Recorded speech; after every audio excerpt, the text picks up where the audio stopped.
Hi, everybody. I'm James, and welcome back to Storytime with James. Make sure you like, subscribe, and leave me a comment if you like.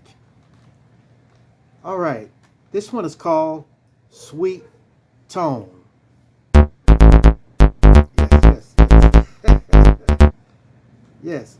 Look, back in the early 80s, yeah, it was, it was 80, in the early 80s.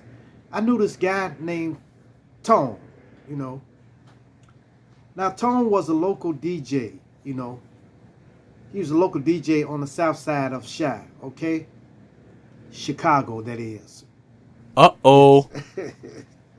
Yes. He mostly spun house music. That, that house music and stuff. So he most done was done house music, you know. Tone was like 5 years older than me, so he had to. I was around 15 at the time, so he was like 20. You know, that's the guys I used to hang with. They were 20 years old, you know. So at the time, you know, I was 20. He was 20 years old at the time. You know. Well, Tone was struck by a police car when he was 7 years old, you know, and it broke his hip and broke both legs, you know. So I don't know. They had a lawsuit against the city of Chicago, you know, which they won. They eventually won, you know, but eventually he recovered, you know. He recovered from his injuries and stuff like that. And he started DJing at 16, you know, when he got 16, you know. But you know, he rocked the house. He can rock the house too. He rocked the house. If you got full of that oil, you know, he can rock the house. He got paid. He got paid for doing what he do and stuff like that. He was good at blending music together. You know, blending two records. He wasn't good at scratching and stuff like we had got into scratching. He wasn't doing that. He wasn't doing that. He was just just blending the music together. But he was pretty good at blending, you know. But yeah, he was pretty good at blending, you know. Well, Tone had Napoleon complex, okay? He had a Napoleon complex, you know, short man's complex, you know, because one day he done a party on 47th Street, okay? He done a party. He was playing music in there, and we was his like sort of like his stage and entourage, you know, that used to carry his the crates of music of albums in there in his crates and stuff. And we used to hook up his equipment, hook his mixers up, his speakers, and everything, you know. So we was like gophers, you know. So we just did all of that, and in turn, we got in the parties free, you know. So it was a simple trade off, you know. But well, anyway, we was in this party, and Tone starts arguing with five guys, you know, which were gangbangers. They were gangbangers. He was arguing with them, and they were threatening him. He said, "Okay, that's all right, that's all right. Wait just a minute, wait a minute. June, come here, come here." He called me up there. I said, "Man, what's up?" He said, Get him, man, get him out of here, get him out of here, throw him out." Man, I said, "Man, what in the world?" I don't know what he sent me out like that for, but I just say, "Hey, y'all gotta leave." They say, "Man, we ain't going nowhere." So I say, "Oh, they ain't going, they ain't going." Yeah, you know. So I don't know, man. That's the way he was. He never bit his tongue, you know. He would always talk when somebody said something. Like Tone was like 5'5", you know. So he wasn't tall at all. So I don't know. I don't know what he used to start a fight in a minute. And then he would never fight, but he would, if we was with him, he would try to sick us on him, you know. I don't know, man. Anyway, one time we was down at the playground. That was a club, a dance club, the playground. And Farley Keith was the DJ there. He was the king of scratch. He used to scratch and stuff like that. So this party was packed. And me, Tone, and a couple of my other friends went up there. And so we ended up had to pay to get in. So, he wasn't Tone wasn't DJing there. I don't think Tone would be able to. He never DJ'd there before because he didn't have what it takes, because everybody was scratching and stuff and blending, So we was in line and Tone was just start with the short man complex, with his Napoleon complex. He was arguing about having to stand in line with us, I said, what in the world is wrong with this? So then the bouncer came out. The bouncer's name was Dante. And he was huge.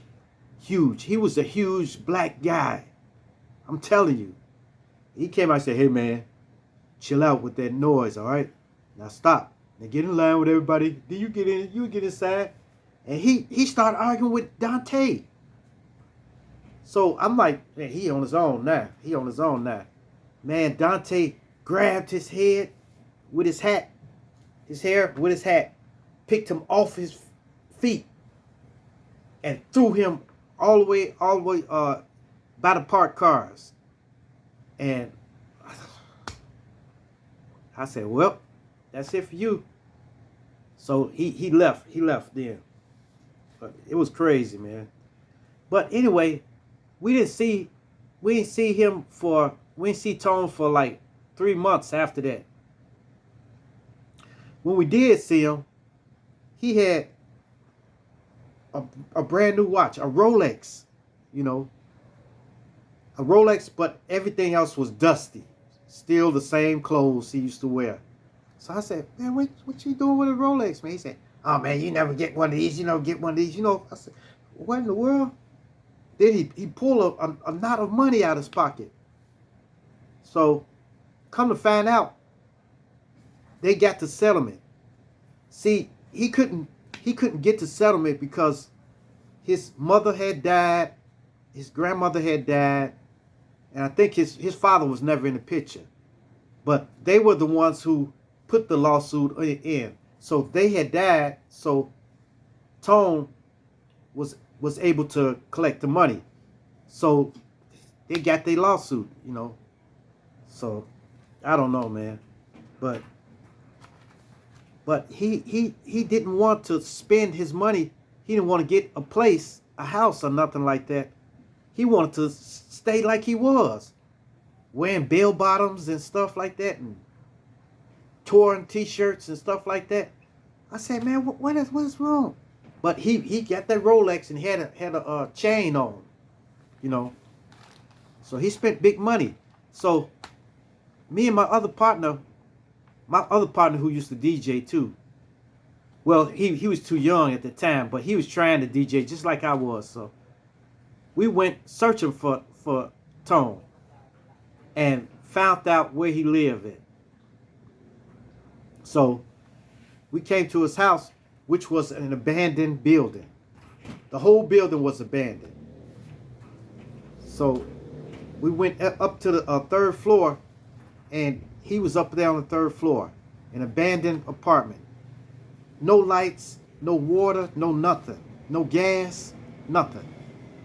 So my partner asked him, I said, hey, Tone, why you living like this? He said, hey, man, I don't want nobody to know that I got money. And then he showed us a car that he bought. He had bought a car, and he bought an engine for the car. It had the engine sitting outside, I said, man, what is this? And he bought brand new DJ equipment. Everything you can name of, So he was up there, and he had hooked his power up to the line some way. I don't know how. You ask me, but he got somebody, or either he did it.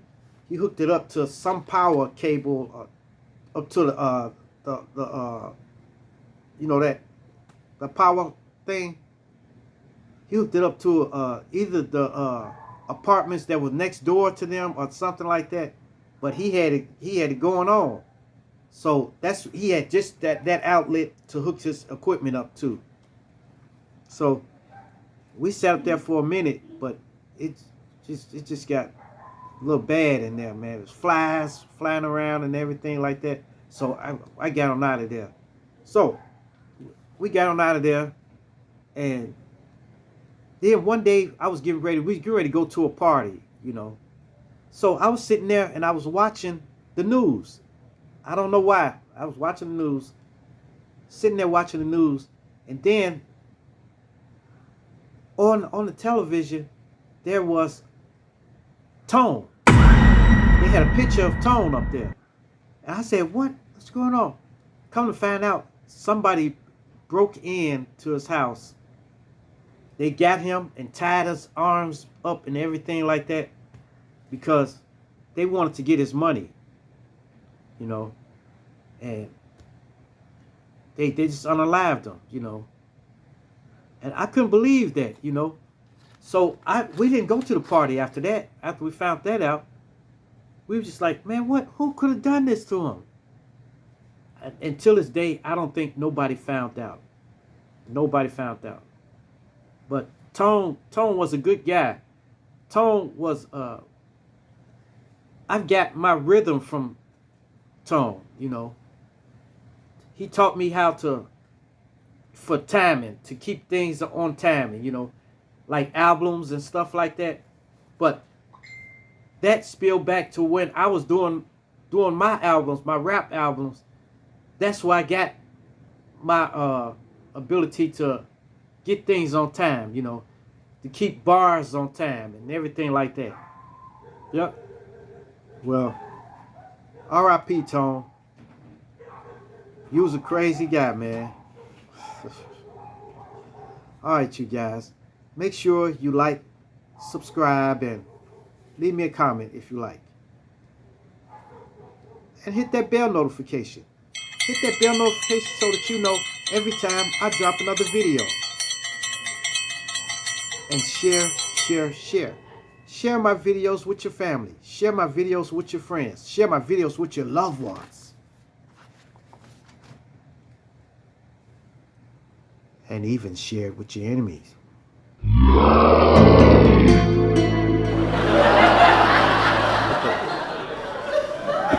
Look, Grace isn't here today. She'll probably be on my episode for tomorrow.